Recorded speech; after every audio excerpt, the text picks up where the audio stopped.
حضرت عبداللہ ابن عمر رضی اللہ تعالیٰ عنہ بیمار ہو گئے، شدید علیل تھے، طبیعت مبارک میں کمزوری آ گئی، کچھ کھانے کو دل نہیں کرتا تھا، گھر والے بار بار کہتے کچھ کھا لیجئے کچھ کھا لیجئے، نہیں کھاتے تھے۔ بالآخر حضرت نافع آپ کے غلام تھے، ان سے کہنے لگے کہیں سے مچھلی مل جائے نا تھوڑی سی تو میں کھاؤں گا۔ تو کہتے ہیں میں سارے مدینے میں ڈھونڈتا رہا، مچھلی نہ ملی، اگلے دن بھی ڈھونڈی تو نہ ملی، تیسرے دن بھی ڈھونڈی تو نہ ملی، تو فرمانے لگے یار بس چھوٹی سی خواہش ہے، کوئی فرض نہیں ملتی تو رہنے دے۔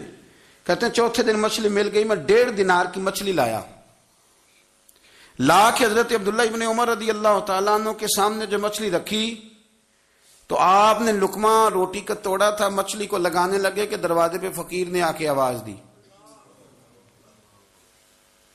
کچھ کھانے کو دو۔ تو حضرت عبداللہ ابن عمر نے روک لیا اور ہنسے۔ کئی دفعہ دے ہم بھی دیتے ہیں پر ہمارا چہرہ دیکھنے والا ہوتا ہے، اتنے ہم غصے میں ہوتے ہیں، دے دیتے ہیں، لیکن جو چھلوٹیں ہوتی ہیں نا چہرے والی وہ گنی نہیں جاتی۔ ہنسے، فرمایا دیکھو میرا اللہ کتنا کریم ہے، وہ مجھے بچانا چاہتا ہے، اٹھا بار دیا جا کے۔ تو خادم اب حکم کا پابند تھا، وہ لیت اللہ تو کر نہیں سکتا تھا، وہ گیا اور جا کے دے آیا۔ فقیر جب سارے محلے سے آٹا اکٹھا کر لیتے ہیں تو پھر ایک جگہ جا کے بیچتے بھی ہیں۔ دے آیا، وہ 2 گلیاں آگے گزرا تو میں پیچھے دوڑا گیا، میں نے کہا سچ بتا کھانی ہے کہ بیچنی ہے؟ وہ کہنے لگا جو بھی سبب لگ جائے کر جاؤں گا، آپ نے دے جو دی ہے۔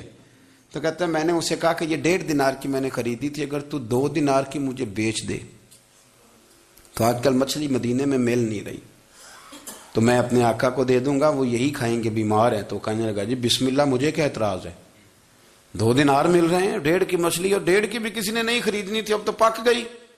فرماتے میں نے 2 دینار اس کو تھمائے، وہ مچھلی اس سے خریدی اور خرید کر کے میں لایا، لا کے حضرت عبداللہ ابن عمر کے سامنے دوبارہ رکھی تو فرمایا یہ کیسے آ گئی؟ میں نے کہا حضور 1.5 کی خریدی تھی اور پھر فقیر کو دے دی، اب اسی سے میں 2 دینار کی خرید کے لایا ہوں، آپ قبول فرمائیں۔ تو فرمانے لگے تم نے اچھا نہیں کیا، اب اس طرح کرو 2 دینار بھی اسے دے اور مچھلی بھی واپس دے آؤ۔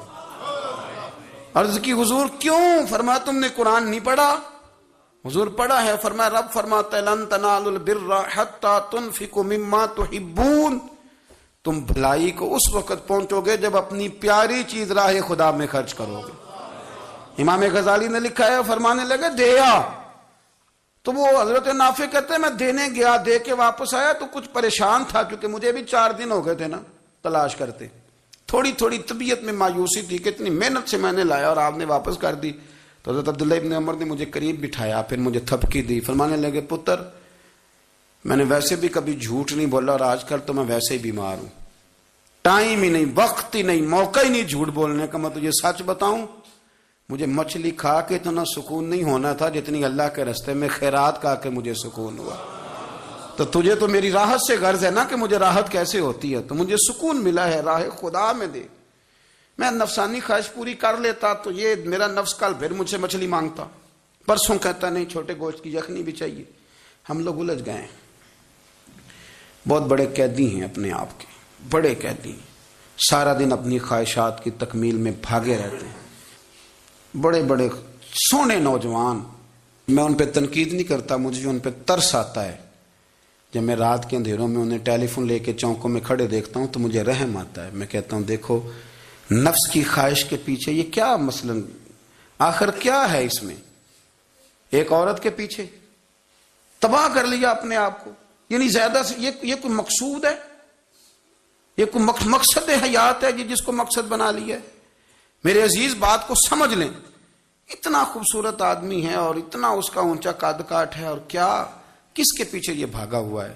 بڑا سمجھدار، دانشور، عقل مند آدمی، ذی روح بندہ، لیکن اس کا سٹیٹس آپ یہ ملاحظہ کریں کہ وہ 20-40 ہزار کی خاطر جھوٹ بولتا ہے، دھوکہ دیتا ہے، فریب اور فراڈ کرتا ہے۔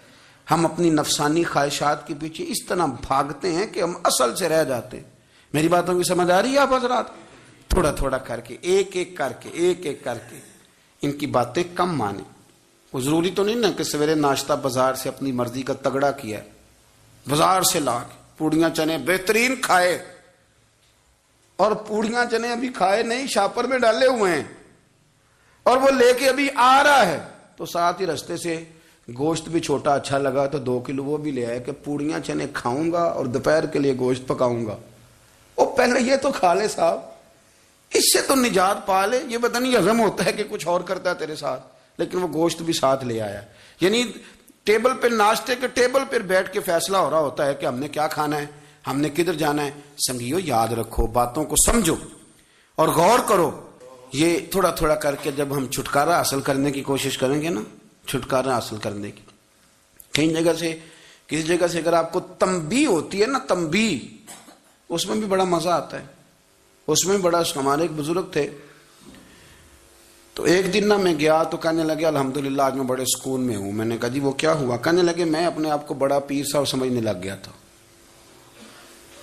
تو ایک وابڈا کے کسی آدمی سے کام تھا, تو میرے ایک دوست نے مجھے کہا کہ پیر صاحب اس کو ٹیلی فون کر دیں, سنا ہے آپ کا عقیدت مند ہے. میں نے اس بندے کو ٹیلی فون کیا تو کہتا ہے پیر صاحب میں عزت آپ کی بڑی کرتا ہوں پر یہ کام نہیں ہو سکتا. کہتے ہیں جب اس نے مجھے کہا نا تو کچھ بھی نہیں, تو مجھے بڑا مزہ آیا ہے, ورنہ میرا تو نفس پھول گیا تھا. میں تو سمجھتا تھا کہ جو میں کہتا ہوں ویسے ہی ہو جاتا ہے. کہتے اس نے تھوڑا سا نا مجھے لیول میں کیا ہے, مجھے مزہ آیا. یہ لوگ نا اپنے اوپر بوجھ ڈالتے تھے, یہ تھوڑا تھوڑا پیچھے ہٹتے تھے, یہ سمجھتے تھے کہ اس طرح تو ہماری تکمیل رہ جائے گی. صبح سے شام تک اگر اسی نفس کی باتیں مانتے جائیں گے تو خرابی کرے گا. دولت کا نشہ ہے بھائی, دولت کٹھی کرنے والا کسی جگہ سیر نہیں ہوتا. حسن کا نشہ ہے, حسن کا نشہ ہے. حضرت ابو بکر شبلی رحمت اللہ علیہ فرمایا کرتے تھے جو تیری بیٹی کو خوبصورت سمجھ کے اس کے ساتھ نکاح کرنا چاہے اسے بیٹی نہ دینا. حضرت جی کیوں؟ فرمایا حسن تو تھوڑے دن کے بعد ختم ہو جائے گا, پھر وہ اس کی قدر نہیں کرے گا, وہ تو کہیں اور منہ مارتا پھرے گا. حضرت ابو بکر شبلی رحمت اللہ تعالی علیہ کی بیٹی خوبصورت تھی. ایک نوجوان کہنے لگا میرا نکاح کر دیں. آپ فرمانے لگے پتر تو 1 مہینے کے بعد آنا, کر دوں گا. بڑی موٹی تازی خوبصورت صاحبزادی. تو حضرت نے اسے دوائی کھلائی, اسے پخانے لگ گئے. جو پخانہ کرتی ایک مٹکے میں سنبھال دیتے. تھوڑا وقت گزرا تو وہ ہڈیوں کا پنجر بن گئی. مہینے بھر میں دست اتنے آئے کہ کمزور ہو گئی. تو ابو بکر شبلی 1 مہینے کے بعد نوجوان کو بلایا, فرمایا ادھر آ تیرا نکاح کروں. بچی دکھائی تو وہ کمزور بستر پہ پڑی. فرمایا شادی کر. کہنے لگا اس سے نہیں میں نے کرنی. فرمایا یہ وہی ہے؟ کہنے لگا جی نہیں. فرمایا تو کہتا تھا مجھے عشق ہے, کدھر گیا تیرا عشق؟ کہنے لگا حضرت صاحب آپ کیسی بات کر رہے ہیں؟ فرمایا ادھر آ. پھر وہ مٹکا جس میں گند رکھا تھا وہاں لے گئے. فرمانے لگے تیرا اس کے ساتھ عشق تھا, یہ ہے تیرا عشق. فرمایا اسے تو میں 4 دن روٹی کھلاؤں گا پھر تندرست ہو جائے گی, لیکن میں دیکھنا چاہتا تھا کہ تو میری بیٹی سے پیار کرتا ہے یا اس کے چہرے پہ آنے والی کچھ وقت کے لیے سرخی سے پیار کرتا ہے, اس لالی سے پیار کرتا ہے جو جوانی کے وقت بچوں اور بچیوں پہ آتی ہے. کس چیز کے دل دادا؟ یعنی کیا مطلب؟ نفس کی غلامی, سراسر غلامی. اور پلٹ پلٹ کے اور بڑے بڑے سیانے بندے چھوٹی سی خواہش کے لیے. بڑا سمجھدار آدمی, بڑا سیانا بندہ. میں ایک بڑے بزرگ عالم تھے, میں ایک دفعہ ملنے گیا تو پائے پکا رہے تھے, خود پائے پکا رہے تھے. تو وہ بڑے پیار کی بات ہوتی ہے نا جی. تو تامت باندھی ہوئی اور بڑی جناب خستہ حالی, اور وہ پائے پکا رہے ہیں. تو میں نے ان سے کہا, میں نے کہا حضرت جی پائے تو کسی اور نے بھی پکا لینے تھے, آپ بخاری لے کے بیٹھتے, چلو میری طرح کا کوئی بندہ آپ سے استفادہ بھی کر لیتا.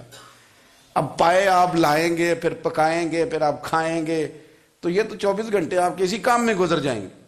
تو یہ ایک چھوٹی سی خواہش کے لیے. میں کسی چیز کو حرام نہیں کہہ رہا, قرآن پاک کی جو آیت پڑھی ہے صرف اس کی تفسیر آپ کے سامنے عرض کر رہا ہوں. ہماری خواہشات ماں پالتی ہے, آپ کو نہیں پتا کتنے دکھ سہتی ہے. میں ان ماؤں کو جانتا ہوں جو بیٹے کے حصوں کی مار بھی اس کے ابے سے کھاتی ہیں, مار کھاتی ہیں وہ.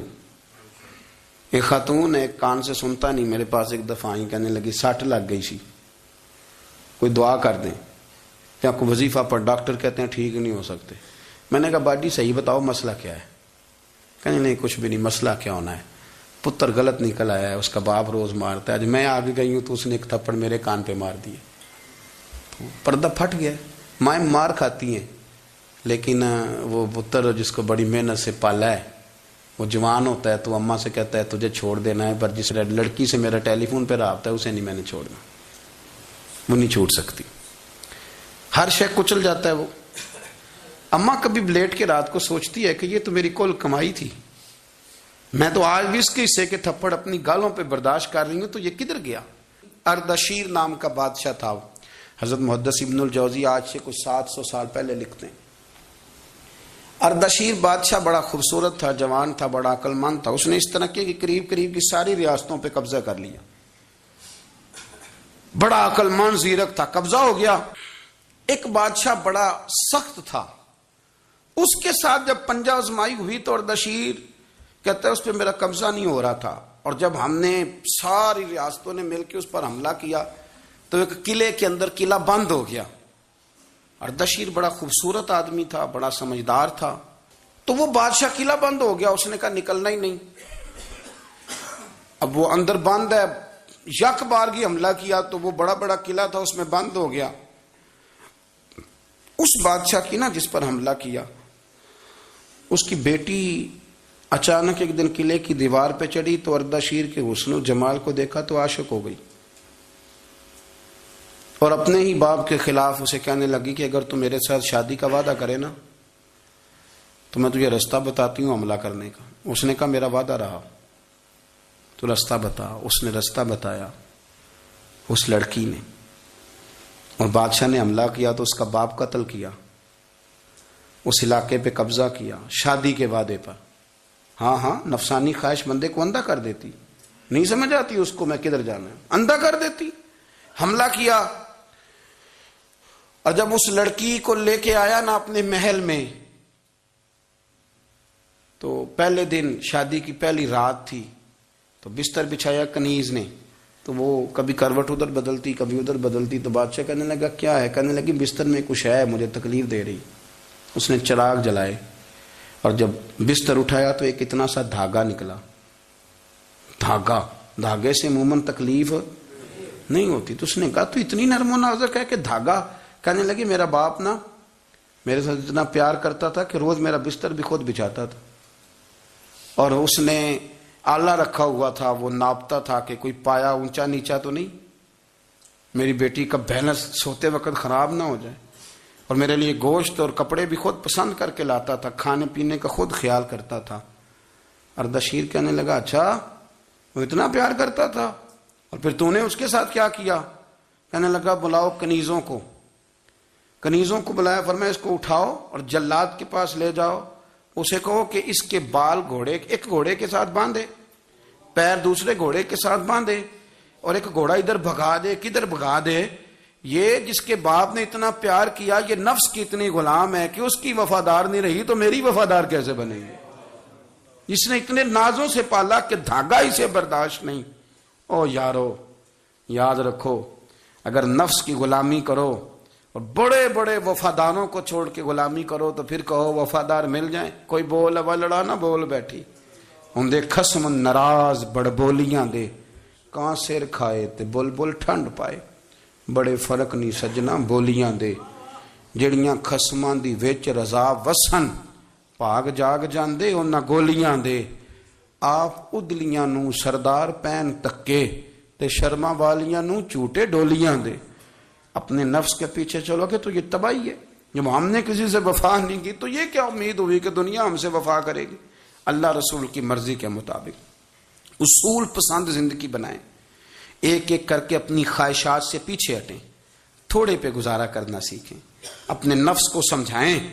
ضروری نہیں کہ روٹی ہر وقت مزے کے لیے کھائی جائے، کبھی کمر سیدھی کرنے کے لیے خشک روٹی بھی کھا کے دیکھو، کبھی سادہ کھانا اس پہ بھی اکتفا کرو، کبھی تھوڑا کھا کے اچھے طریقے سے سادے کمرے میں بھی اللہ کو یاد کر کے دیکھو۔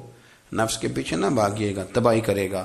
رب کریم سمجھنے کی توفیق رفیق عطا